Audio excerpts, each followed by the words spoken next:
Halo, assalamualaikum warahmatullahi wabarakatuh. Jumpa kembali bersama saya Edi Satfika Indonesia. Sahabat-sahabatku, ada curhatan dari seorang teman yang mengatakan bahwasanya seolah-olah di dalam tempat gudang atau usahanya itu seolah-olah terasa tertutup atau ada yang menutupi. Wallahu alam, yang tahu hanya Allah. Dan saya kembalikan kembali untuk teman saya. Ada kesalahan apa yang terjadi pada dia sendiri yang dulunya bagaimana, sekarang bagaimana. Kemudian saya memberikan pemikiran dua logika, dua pemikiran. Yang satu, kita berpikiran secara logika. Yang kedua, kita tidak bisa menghindari bahwasanya hal yang gaib itu ada. Berpikiran secara logika, mengingat memang pada saat ini semua lini, semua bentuk kegiatan atau aktivitas dalam mengais rezeki, entah itu perdagangan, entah itu apapun, memang kita berpikiran realita, memang keadaan sangat keadaan seperti ini ya. Ada yang susah, ada yang gampang. Jadi dua pemikiran itu, kita berpikiran secara logika, memang keadaan ekonomi, memang kita harus berjuang, betul-betul harus berjuang. Kemudian berpikiran secara hal yang tidak nyata, itu pun juga bisa terjadi karena persaingan bisnis ini kalau tidak diupdate usahanya atau diupdate pemikirannya,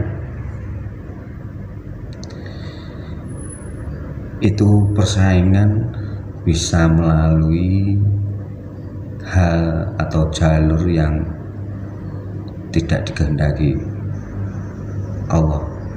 Nah, itu rata-rata memakai jalur yang negatif. Memakai jalur yang negatif itu bisa melakukan ritual-ritual untuk mencari pesugihan ya, atau mencari istilahnya biar rame itu harus memberikan tanda kutip ya, mencari tumbal dan lain sebagainya. Memang itu sudah zaman dahulu, zaman simbah-simbah, zaman nenek moyang kita memang memakai hal semacam itu, memakai ritual memang ada ya. Akan tetapi mulai kesini itu dijadikan sarana untuk penipuan. Ada yang mengaku bisa mencarikan, tapi dengan syarat-syarat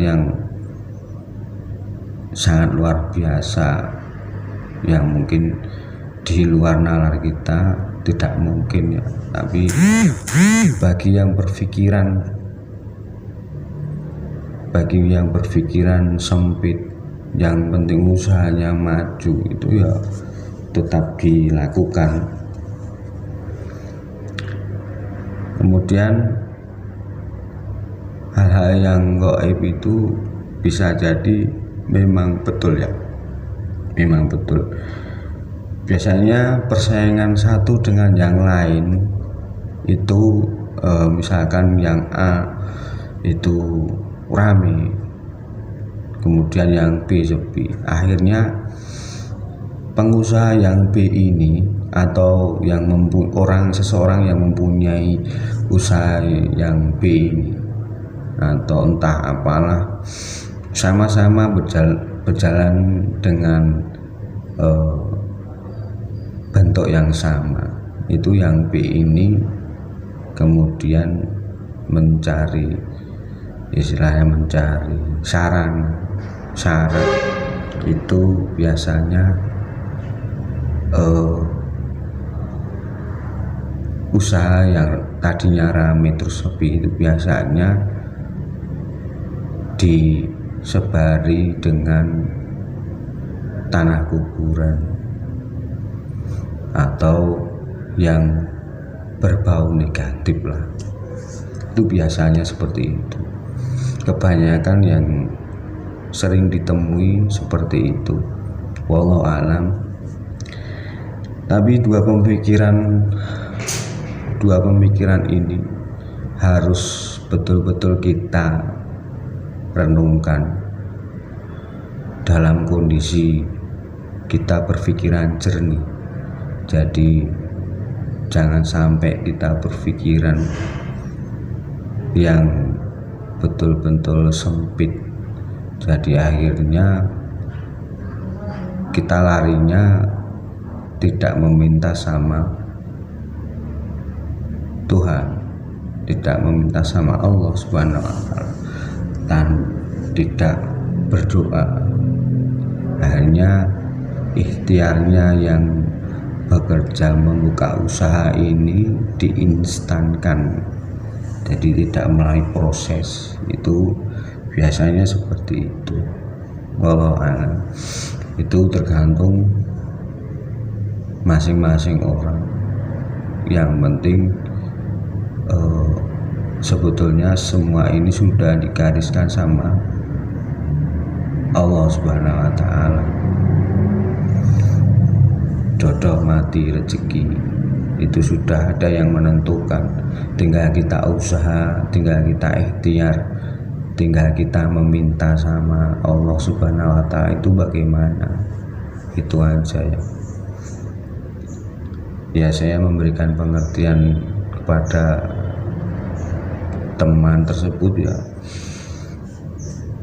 Kalau misalkan mau diusadani itu ya kita istilahnya meritualinya berdoa bersama di tempat usahanya tersebut sambil menyisir. Kemudian saya kembalikan kembali ketika yang dulunya dikerjakan apa itu ya dikerjakan kembali, karena yang dikerjakan dulu itu baik. Kenapa harus di stop? Harusnya diteruskan, jangan sampai diputus, karena itu pekerjaan yang dulu itu berhubungan langsung sama Allah Subhanahu wa Ta'ala.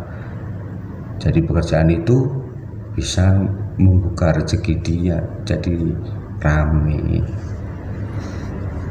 Oke sahabat-sahabatku, mungkin sharing sedikit ini, mungkin cerita inspiratif ini semoga menjadi motivasi bagi saya pribadi dan untuk sahabat-sahabatku dimanapun kalian berada. Oke, tetap sehat, semangat, bebas merdeka, salam sehat selalu.